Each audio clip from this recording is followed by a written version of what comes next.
We are meant to call from out of the past stories, strange and weird. Tales of mystery and terror by radio's masters of the macabre. Stories of the supernatural, the supernormal, dramatized in fantasy, the mystery, the unknown. We tell you this frankly, so if you wish to avoid the excitement and tension of these imaginary plays, we urge you calmly, sincerely, to turn off your radio now. Welcome back to The Horror. Thanks for joining me this Saturday. We're going to hear from Nightfall this week. CBC series that aired from July of 1980 to May of 1983, produced 101 unique episodes. Our story today is Cemetery Stop. This one first aired December 4th, 1981.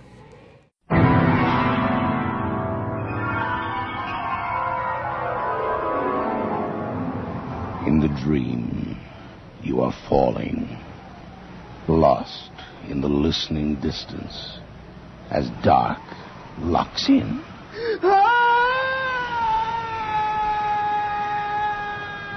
Nightfall.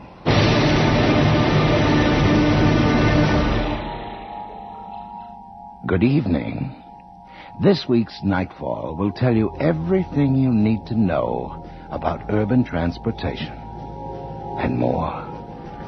The play by Marjorie Stewart is called Cemetery Stop.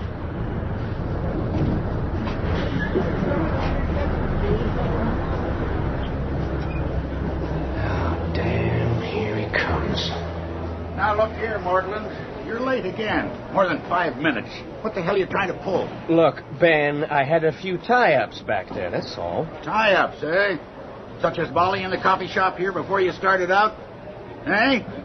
That's some tie-up. And I suppose you stopped at the other end, too. Let up on me, will you? Take it out on somebody else for a change. Now, look, I've had a lot of complaints about you, Mortland.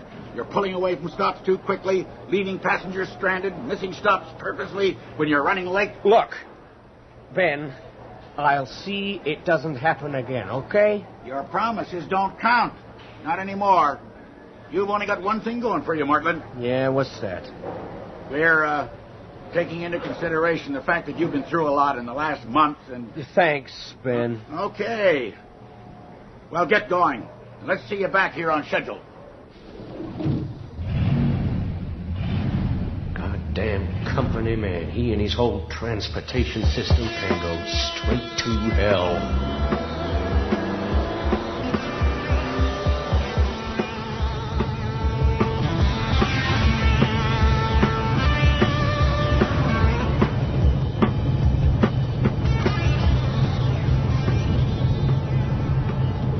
Hey, Mortland. What? Oh, Frankie. Yeah. What, you shift over? Hey, what are you on these days, anyway? You got a Sinclair car? Yep. Having some hassles with Ben? He's just trying to throw his weight around. This your stop? Next one. No, Mortland. You sure don't look like the kind of guy who'd get bothered. You got it, Frankie. Anyway, I don't need this lousy job. How come? Got a few million socked away? I don't know. But I don't mind telling you, I got a few other irons in the fire. My lawyer clears up a few entanglements, then I'm heading out. Can't take the Toronto pride. What? Oh, I don't mind Toronto. It's been a city of opportunities, as far as I'm concerned. And I just don't like anyone pushing me around.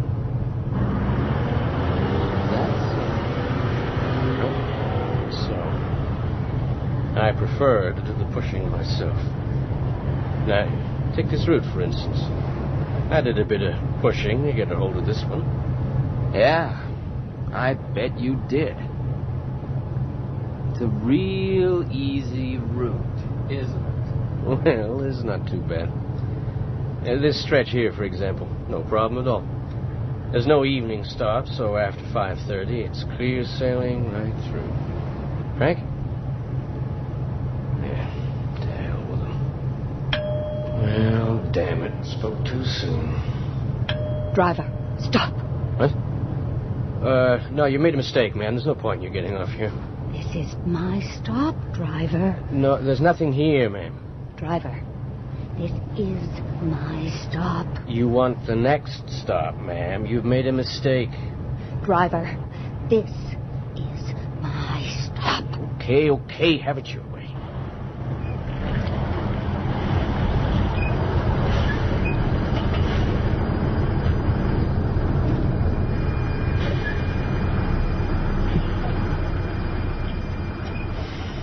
Crazy. Must have been planning on going into the cemetery.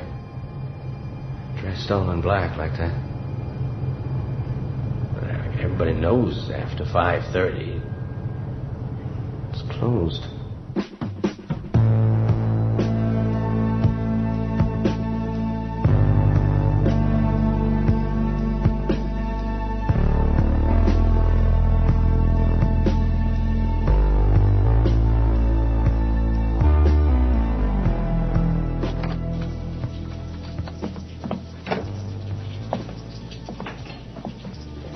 Yeah, what'll it be? Oh, hi. The regular? Yeah, easy on the sugar. So, how's it going? Look, Molly, I'm running late. Great. Well, there you are. Listen, call me sometime, will you? Thanks.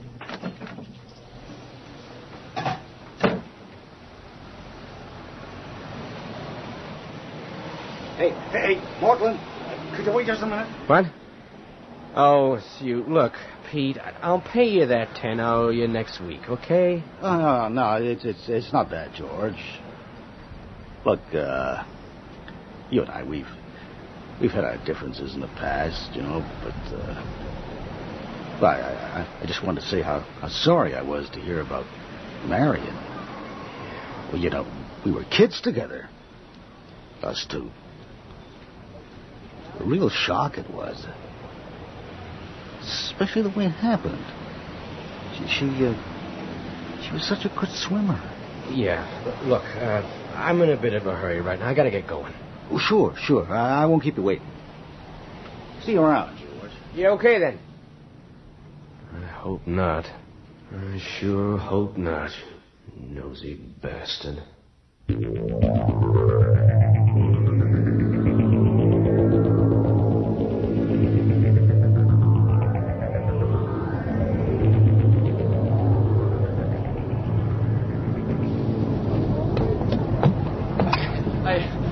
I ran almost half a block. Thought I'd miss you. Does this bus go right into the St. Clair station? Yeah. You got it. Treating yourself to a late night snack, eh, driver? That's right. That coffee sure smells good on a cold night like this. You gotta do something to keep yourself awake. Thank God this is my last run tonight. Yes, sir. I figured it was. How long does it take to get down to St. Clair? Oh, about 5 minutes. It's a straight run from here. No stops until we get ready to turn off Mount Pleasant. From the corner on, it's just a short run into the subway loop.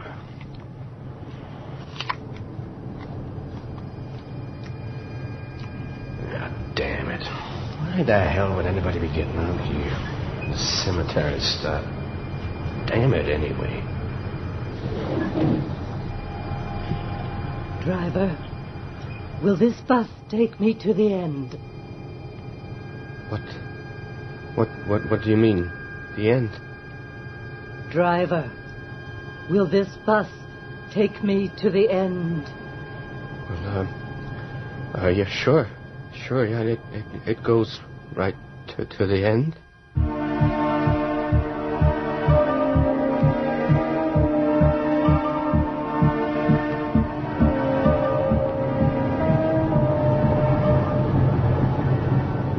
I sure wish I could get a job driving a bus. Looks like fun to me. Yeah, it's hard work, kid, just like everything else. I like this stretch. You can really open her up, huh? What? You never have to stop along here. Damn. Driver, this is my stop. Driver, this is my stop. All right, I can hear you. Damn it, she got off here the same time last night.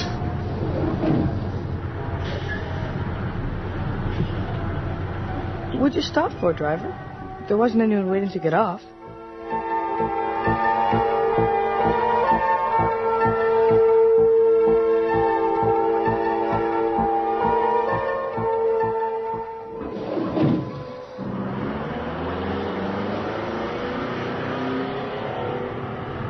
It's windy out there, driver.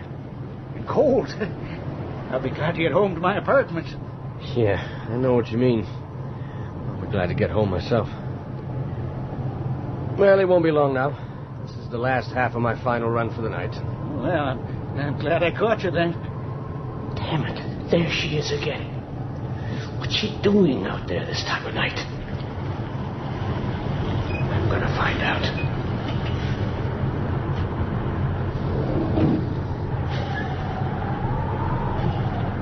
Driver, does this bus take me to the end? What? Driver, does this bus take me to the end?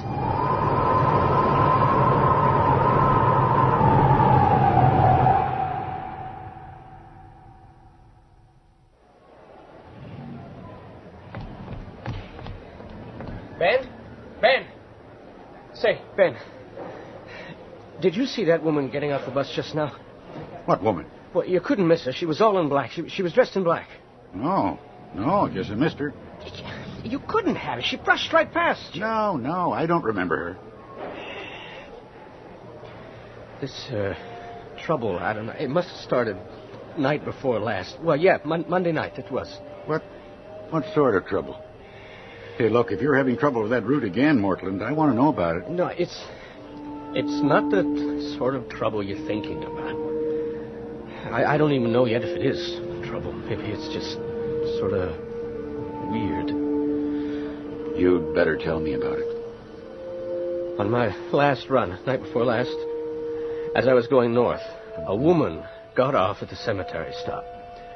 There was something about her. I can't really describe her. Go on. Well, she rang the bell. I argued with her a bit, but then I had to let her off the bus, and I went on up to the top, up to Eglinton, same as I always do. Then I turned around to head back here. Yeah? As I came back down toward the cemetery again, I was sort of looking for her, figuring she'd made a mistake, gotten off at the wrong stop. But I didn't see her again. Instead, an old woman got on, right across the street from where the first woman had gotten off. Well, so what? You're not trying to tell me that you think there's some kind of connection that... But doesn't it seem odd to you? Now, look, you got nothing to worry about. Just as long as they pay their fare and don't make any commotion. For God's sake, Ben! Forget about it, Mortland. Do you hear me? Forget about it. There's an explanation for everything if you want to dig deep enough. What? What do you mean by that? Like I told you, forget about it. Your nerves are getting the better of you, George, and I'm not surprised. What with the shock of your wife drowning like that. Now, look, go home, George. Get yourself a good night's sleep. You'll see you'll feel better tomorrow.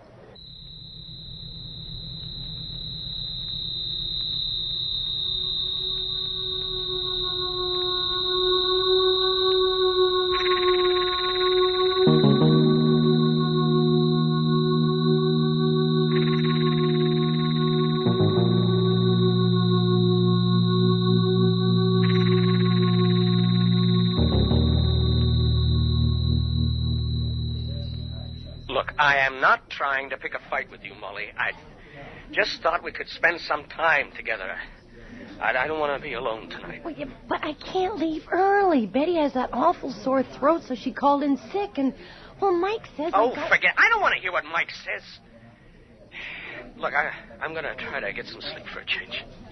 What are you so uptight about? This job is starting to get to me. I'll be glad to wash my hands of the whole thing. What do you mean, George? Are you thinking of quitting? I got plans. What do you mean, plans? Oh, never mind. Just never mind.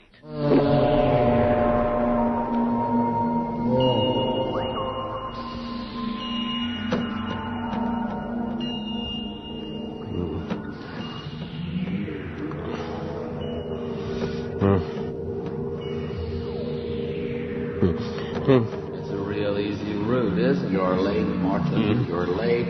Late. Driving a bus must be easy. Easy. Such a good swimmer. Such a good swimmer. This is my stop, driver. My Take me to the end. The end, driver. stop, driver. My Take me to the end, driver. The end. The end. The end. Marion, it was an accident. I swear it was an accident.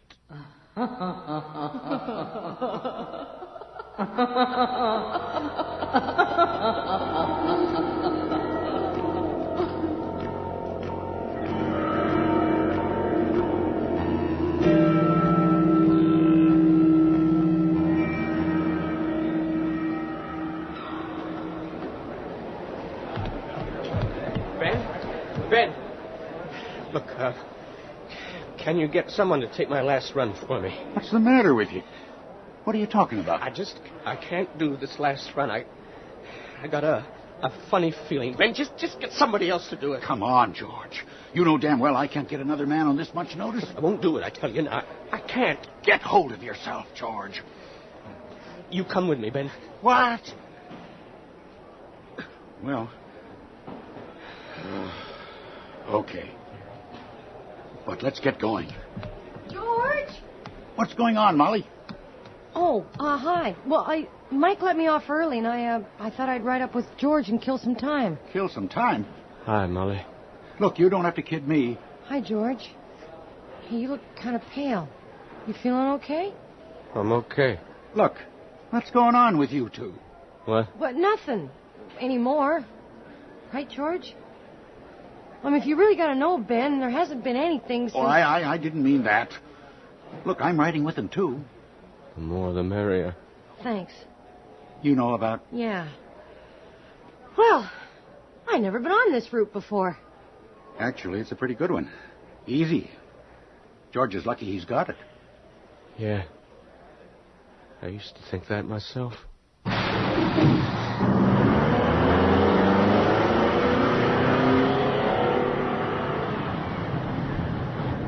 See?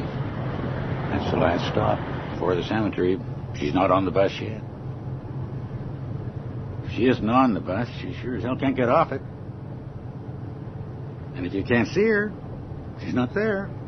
There you are, George. You'll see. Everything's going to be just fine. You don't understand. The fact that I can't see her doesn't mean anything. I never pick her out until I hear the bell. But there hasn't been a bell, George. And we're almost at the cemetery. Driver, this is my stop.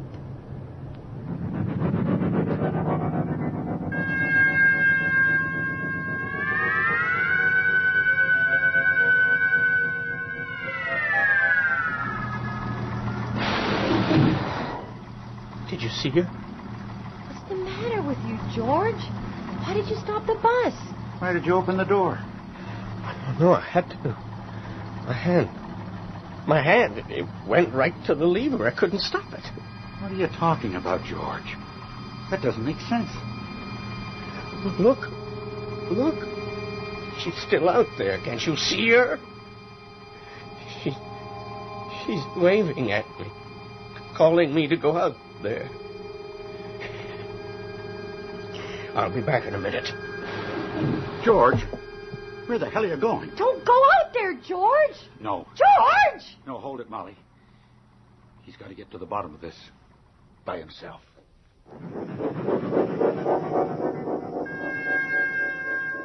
Where is she?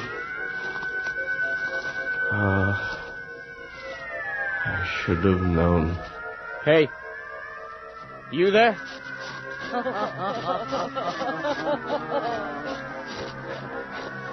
See? He knows right where to go. He's only been here once, hasn't he? But he does know. Over here, George. This is your stop, George. This is the end of the line. You don't have to go anywhere anymore. There's nowhere to go now. There isn't? No, there isn't. Is there?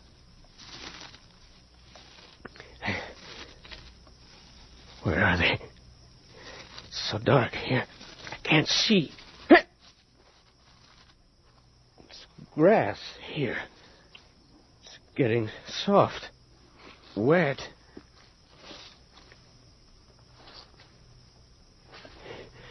This isn't grass. It's earth. Oh, my God. It's an open grave. Hey,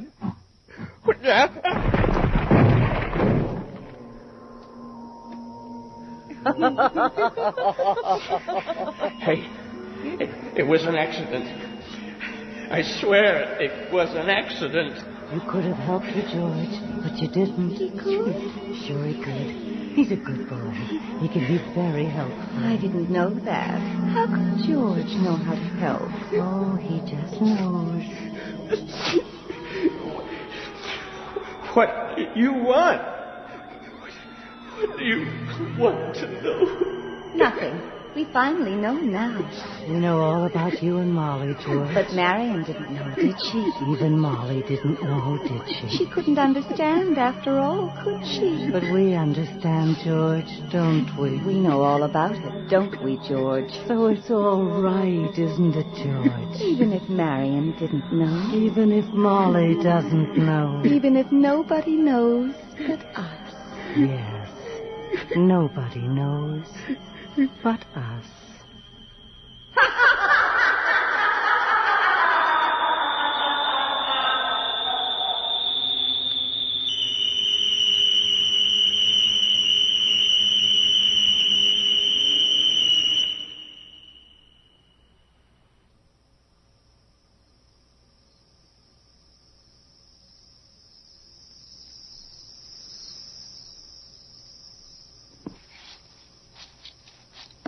I don't think we should be doing this. He's got to work it out for himself. For God's sake, Ben, he's been wandering around in here for an hour. We've got to help him. What's that? Over there. Oh, my God. Come on.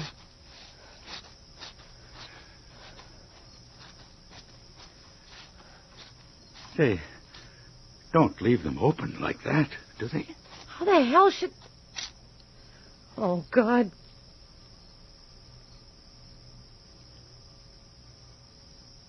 You got any matches or anything? Yeah. George? Oh, my God. Look at the headstone. It's Marion's grave.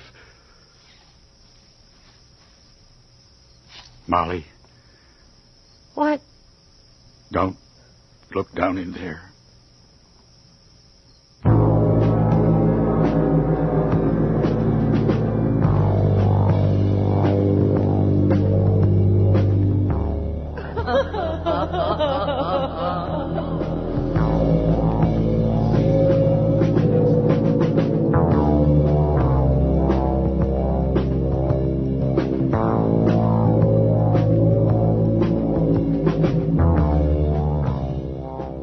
Just heard Cemetery Stop by Marjorie Stewart.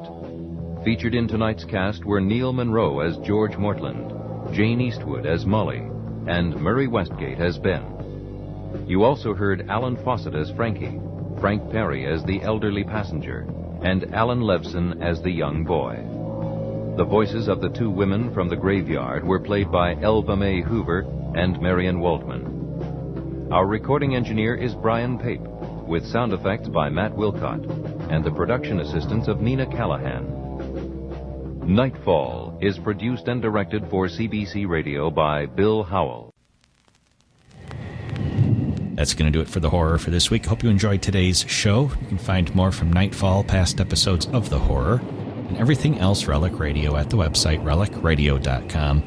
Got thousands of old-time radio episodes for you to listen to there, and a shoutcast stream with even more old-time radio. If you'd like to help support it all, visit donate.relicradio.com. Click on the donate link on the website. You are how all of this is made possible. Thanks to those who have helped out. Thanks for joining me today. Be back next Saturday with another episode of The Horror.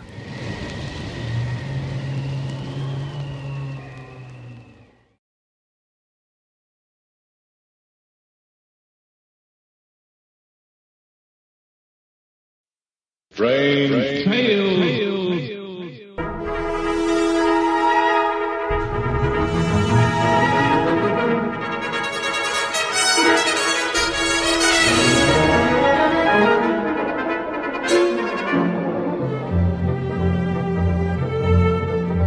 RelicRadio.com presents tales of the strange and bizarre, the weird and the wicked. Stories not necessarily of the supernatural, but of the unnatural.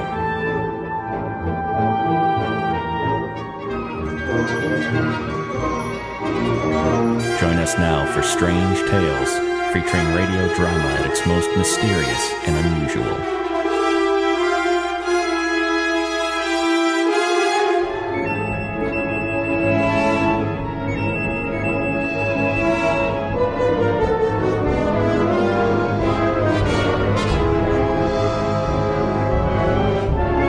Welcome back to Strange Tales. Thanks for joining me this Sunday. Our story this week comes from Escape, a CBS series that aired from July of 1947 to September of 1954, produced 230 episodes.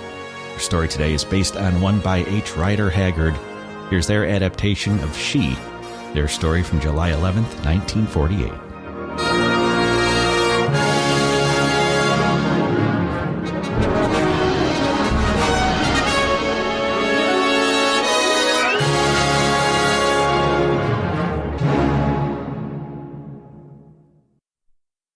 Fed up with the everyday grind?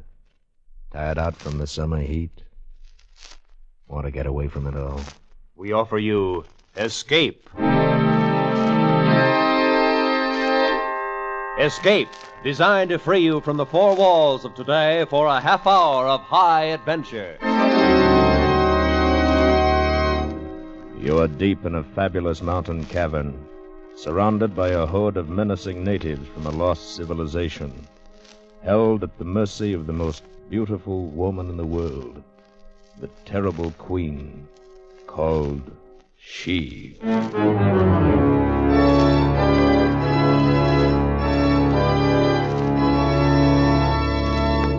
Tonight, we escape to uncharted Africa and to an incredible adventure, as H. Rider Haggard described it in his fantastic story, She.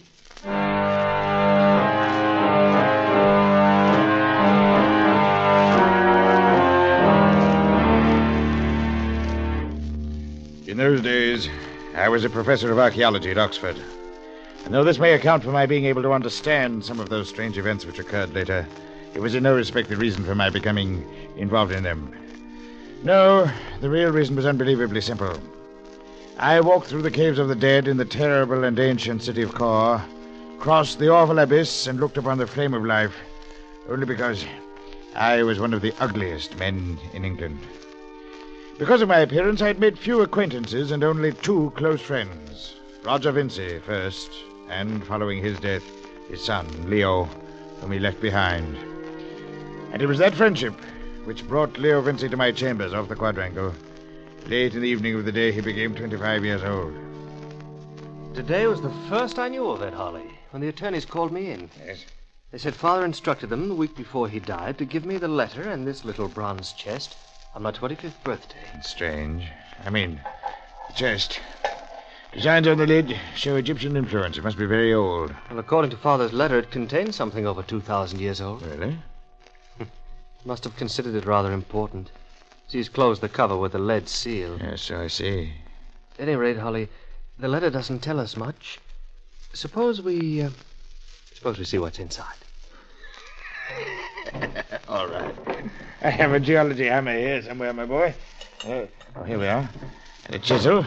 Now, you hold it in place on the table here. Uh-huh. Go ahead. All right. Ah, there, it's pulling loose. Yes. I did it. Well, Here goes. Oh, what the devil is that? Why, it's a clay tile, an old Egyptian writing tablet. Yes, it's the kind used about the time of Nectanebes, around 340 B.C. But the writing on it, it's not Egyptian. It's Greek. Yes, and parts of it are broken away. Oh, it'll take some time to translate this, Leo. Well, Father apparently did it, Holly, according to this paper. Listen, here's his translation. Read it. I, Amenartes, wife of Callicrates, say this to you, my son. Forced to escape the wrath of the great Nectanebes, I thought so. Your father and I fled southward across the waters and wandered for twice 12 moons upon the coast of Libya. That's the old name for Africa, you know. That faces the rising sun. And there by the mouth of a river where stands facing the sea a great mountain carved like the head of an Ethiopian. What is it? Nothing, Holly. Huh? It goes on. Following the river, we soon fell among... There's a row of asterisks That here. must be one of the places where the tile's broken. Go on, my boy. To a hollow mountain where a great city once stood, and to the terrible caves of which no man hath seen the end, and to she who must be obeyed. She who must be... What's wrong, Leo? I don't know, Holly. There's something familiar about that name, but I've never heard it before. Strange. Well, come on, get on with it. She who must be obeyed, who did lead us by awesome ways to the place where the great pit is, whose voice is like thunder. And she did show to us the rolling pillar of life, and did stand in the flames. And she spake unto and there's a large fragment missing here. Oh, frequency. There isn't very much more. Picks up, carried far away on the ships where I gave birth to thee, and came hither to Athens at last. So I say to thee, by these things which I have told, seek out this place, nor stay thy will until thou hast the secret of life for thyself. Sit then on the throne with the Pharaoh. And that's all, Holly. Now, what's it all about? Leo, if your father knew, he kept it to himself. I don't know. It's all very strange. Yes. Oh. Well, we'll know as soon as we reach the place. I was hoping you'd say that. If you decided not to, I think I should have had a try at finding it alone. Oh, I can't do anything else, Holly. It's more than curiosity. It's almost a compulsion. There's such a familiar feeling about all this. Even that mountain, Holly, shaped like the head of an Ethiopian. Yes, what about it? Well, off and on, ever since I was a kid, I've dreamed about a mountain like that. But why, Holly? Why should I?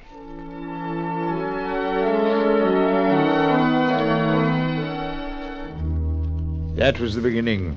And some 3 months later, we drifted down the east coast of Africa, south of Zanzibar, searching the miles of jungled shores for the mountain carved like a head.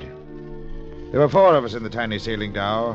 Leo and I, of course, along with Abdullah, the Arab boatman we'd hired in Aden, and finally a solid North countryman named Job, my servant for many years. We'd caught no sight of our landmark as yet, but a native had told us of seeing it once years before, somewhere to the south. So our hopes held high, and we were confident luck was with us. And so it was, until one evening, just at dark. That's a pretty stiff wind, Holly. Yes. You think Abdullah knows what he's doing? We're rather close inshore, all right, Leo. I doubt if there's any danger, unless a squall hits. Hey, by gauzy, we're strangers here in an heathen land and all. Anything could happen. It could, Joe, but let's assume that it won't, huh? How's the dory making out back there? Oh, trailing along all right behind us. Be in a bad spot if we lost it with our guns, food, equipment, and everything in it. Yes, I know, Joe.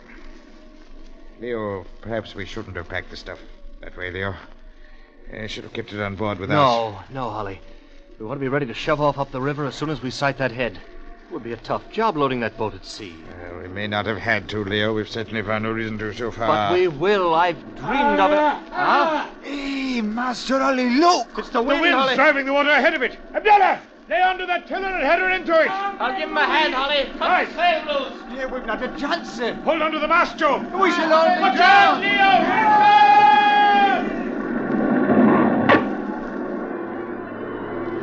The great wave plunged over us, tore away the dory, swamped the dhow beneath our feet, and hurled us headlong into the foaming sea. Half smothered, fighting to stay afloat, borne shoreward by the drive of the tempest, we were tossed at last, one by one, up onto the rain-swept beach.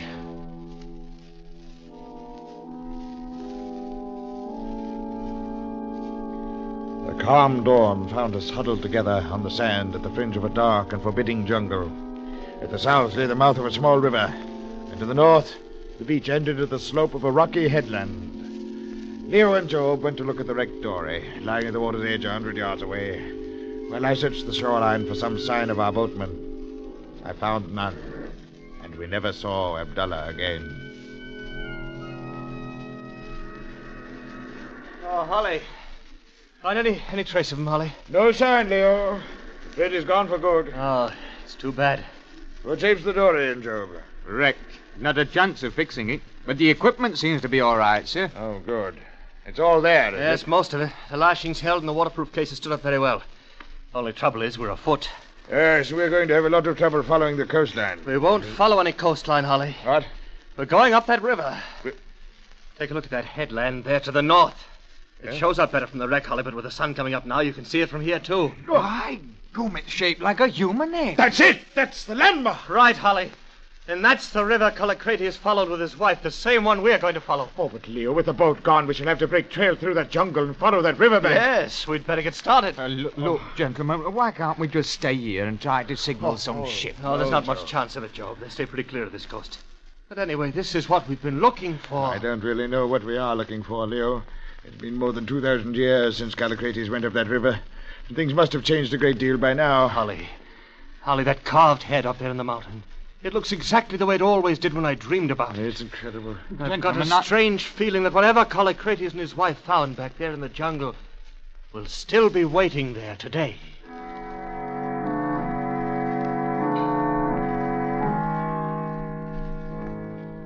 For 5 hot, steaming days, we pushed inland through the jungle, following the banks of the muddy river. Mile by mile, the creeping undergrowth became more dense. The river shallowed and became sluggish, and the swamplands began to stretch out from the low banks. Foul pools and stagnant lagoons full of soft black mud covered over with a green scum made every step a hazard. Crocodiles slid away at our approach, and bright-colored snakes glided out from underfoot. Mile after mile, we forced our way through those evil swamps, each mile more difficult. And finally came the morning of the 6th day. Oh, I don't know, Holly. If it gets any worse, we'll never make it. Excuse me butting in, gentlemen, but Yes, Joe. I say we should turn back. Oh, no, Joe. We've spent 5 days getting this far. It'd be a shame to waste it. It's just the way I feel. We'll keep on as long as we can. Oh, what, Leo? Oh, I know, I stumbled over something in the mire. Here, take a look at it. It's a rock. Look. Yes. It's a square stone. It's been hand-cut. There's another. It's a section of an old wall of some Sort of a dike. That's it, Holly. A long time ago, the river was held between stone dikes along here. Like a sort of canal. It's possible. That might account for the swampland. The dikes gradually fell to pieces, and the river spread out through the jungle. Of course. And, Holly, there could be only one reason for building them. So that boats or barges could come in from the ocean to some kind of a city. A city? Gentlemen, why don't we turn back while we can? It. City. It had to be a long time ago. Centuries ago, It could still be there, Holly. This place has never been explored. Nobody would ever try to come through these swamps. It may include us if it keeps... Job, what's the matter with you? He must be... Oh, look. Natives. Ah. Where the devil did they come from? I don't know. Ooh, strange-looking brutes. Look at those clothes they're wearing. Yes, I've never seen any quite like them. Except in... Hey, Gop. Baka ni Viko? Do you recognize their dialect? No, it's a little like Arabic. I might try that. Sabul al-Hayya. Kaifa? Gop. Ni Bokon ni Vek. I've never heard anything like it before. They seem to want us to come along with them, Holly. Yes. You think we'd better chance it? Well, they outnumber us 30 to 1, Leo. Yes, and they're all carrying those stabbing knives. Well... Baka Zedango. Well, hang on to your guns. They don't seem to know what they're for. Let's go.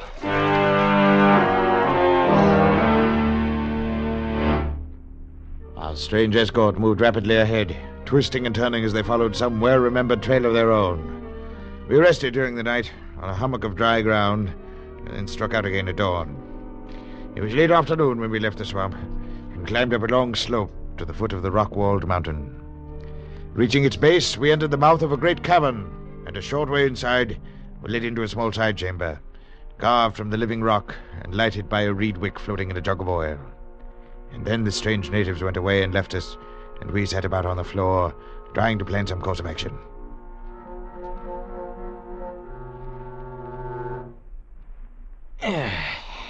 Oh, dear.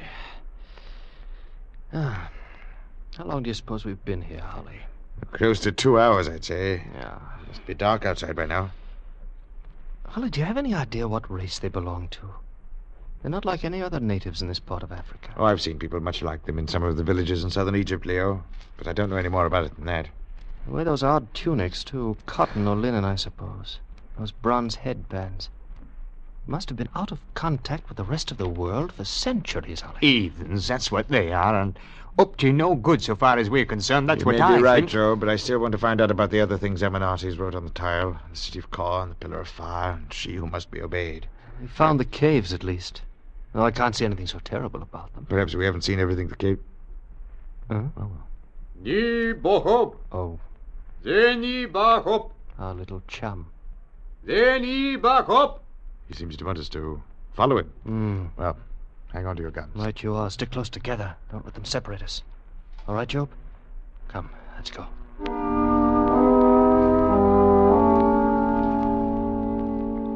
Our strange guide led us along the twisting, branching passageways, lighting our way with a flaming torch that threw weird shadows on the walls of solid rock. Now and then we passed side chambers lined with long rows of stone slabs. And then I saw that each slab held the sheeted figure of a human body. And I realized these caves were one vast crypt filled with the mummified bodies of some vanished race.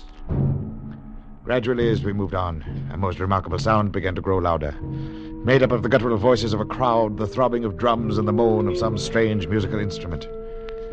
Suddenly the narrow passage opened out into a great hollowed cavern where natives danced and postured in the eerie glare from 100 huge torches placed about the walls. I stared in amazement, for the torches were flaming mummies tied upright to the posts, and the guide had lighted our way through the passages with a human arm. Nebok. Borg Jane. I think he means for us to walk toward that platform in the center. Yes. There's a pit of coals burning in the top of it. Nebok. Yes, come on.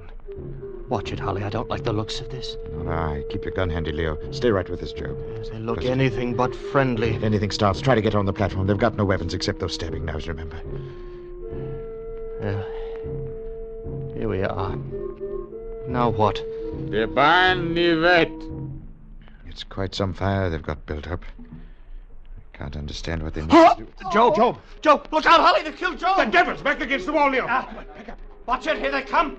All right, you. Stab Job without a chance. What are you left? Holly, let's try for the free.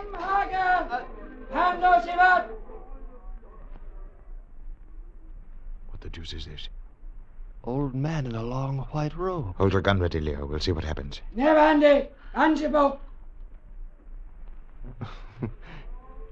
Well, they're scared to death of him, whoever he is. Wait, he's coming our way. I presume you speak English, gentlemen? Yes, but you do. Occasionally, natives from the south have come through the swamps, and we have captured them. I have learned many of the languages of the outside world. I am Bilali. Leo Vinci, and this is Mr. Holly.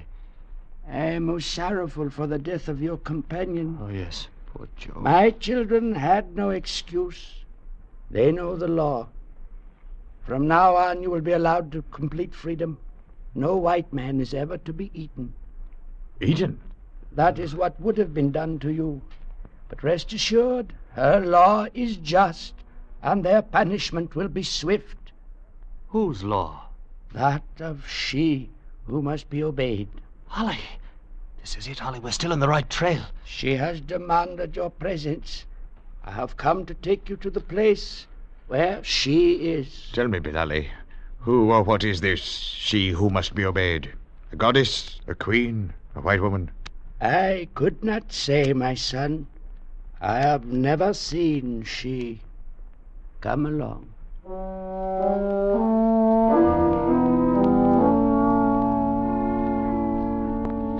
Again through those tortuous passages, two of us now, with kindly old Bilali leading the way, until he left us alone at last in a large chamber hung with brilliant-colored silks, fitted with soft divans, and lighted by crystal lamps. We stood there several minutes, not speaking, wondering, when suddenly the curtains across the doorway parted, and a most amazing figure stood before us. It was swathed in folds of filmy white draperies, with soft, gauzy veils covering even the face and hands.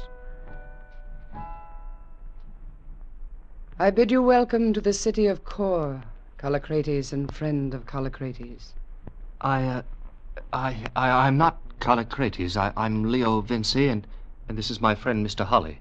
Leo Vinci. Vengeance. No matter, you will understand. Are you? I am she. You must forgive us if we find it difficult to understand this. What is all this?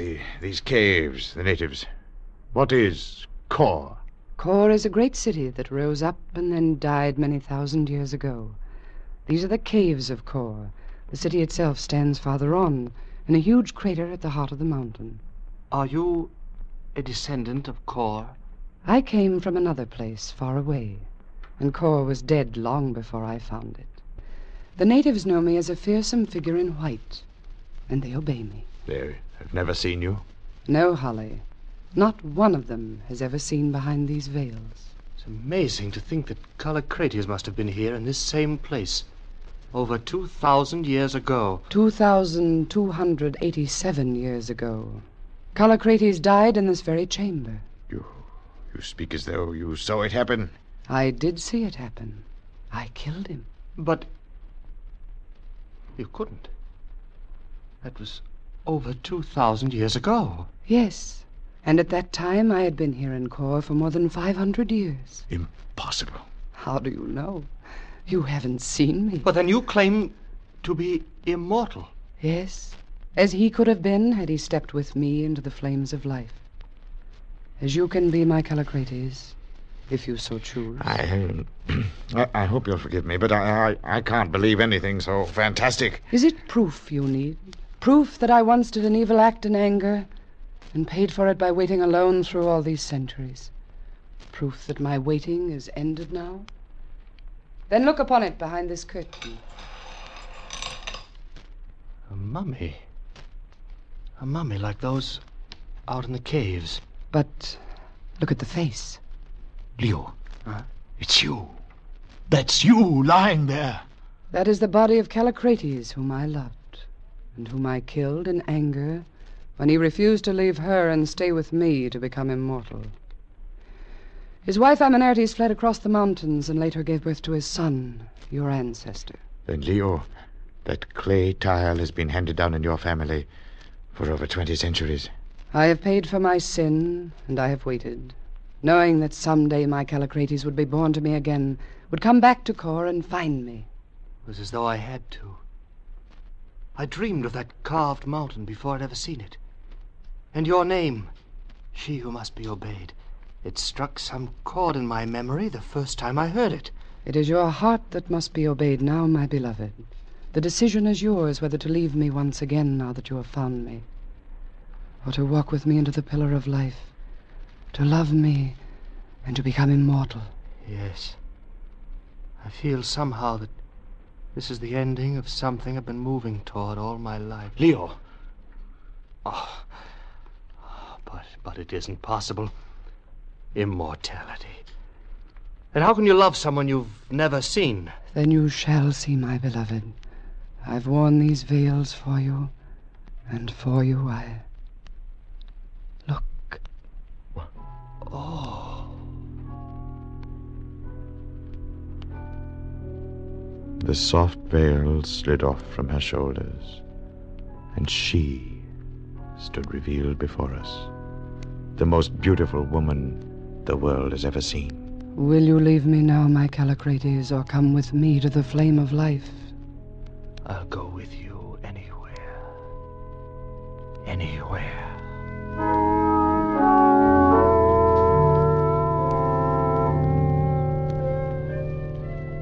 We talked the night away in that chamber, Leo and I fascinated by every word that fell from those lovely lips. She talked of the hidden knowledge of ancient lands, sang softly of her thoughts in rhyme, and spoke once again the words of long-dead poets, forgotten by the world. She made us believe in her own immortality, and in ours to come.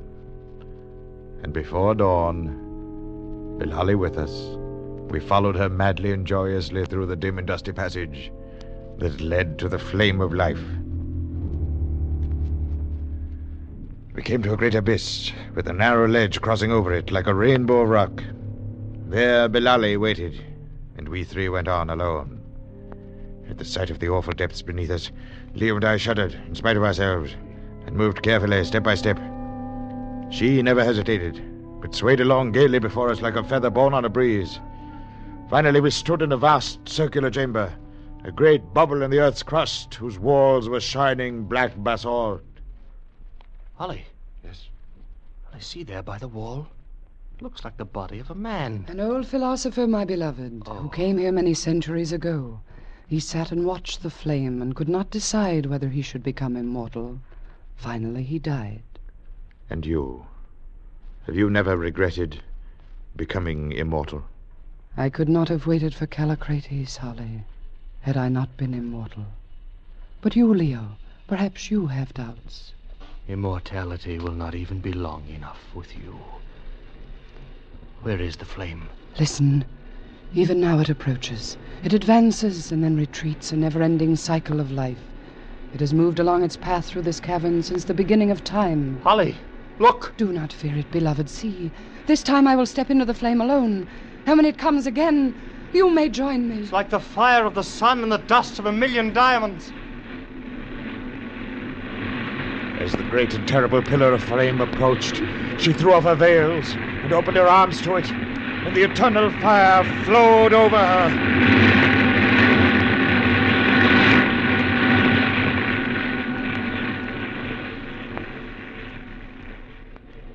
It passed, and left her there, standing with her head bowed.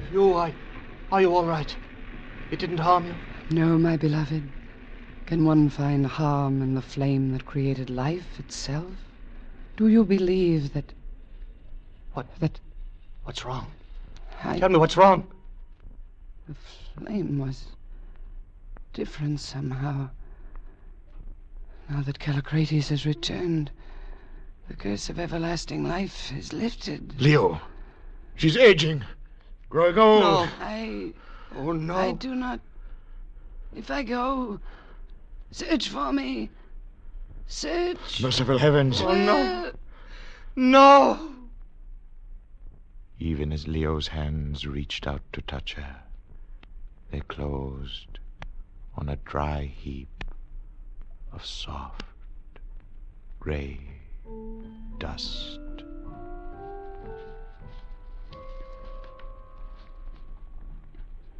I knew now that neither of us would step into the flame, and I knew we would spend our lives searching through the world for she. I seemed to hear in my mind once again words she had spoken in those glorious hours the night before. I knew that Leo was hearing them too, and that neither of us, so long as we lived, could ever forget that lovely voice. Nay, not in Kor, but in whatever spot, in town or field, or by the insatiate sea, men brood on buried loves, or unforgot, or break themselves on some divine decree, or would o'erleap the limits of their lot. there, in the tombs and deathless, dwelleth she.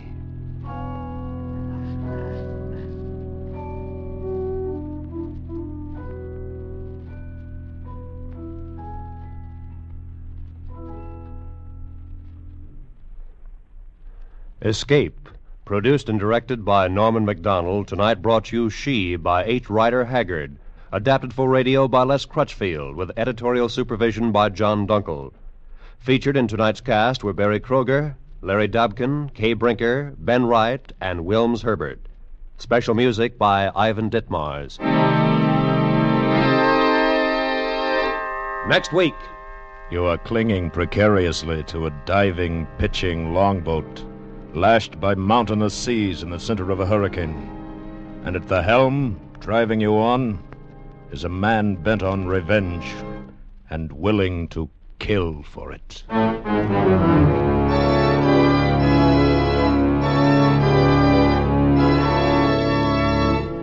Next week, we escape with F.R. Buckley's exciting story, Habit. Good night, then, until this same time next week, when once again we offer you Escape.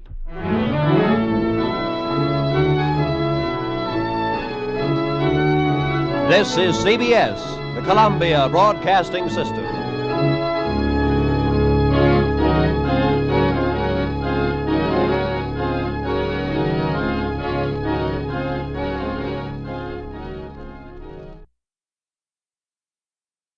That's it for Strange Tales for this week. Hope you enjoyed the story today. You can find more from Escape, Strange Tales, past episodes of this show, all the other podcasts, and thousands of other old-time radio episodes at relicradio.com. If you'd like to help support it all, you can donate through the website as well, or visit donate.relicradio.com. Your support makes it all possible. Can't do it without you. Thanks to those who have helped out. Thanks for joining me today. Talk to you again next week with another episode of Relic Radio's Strange Tales.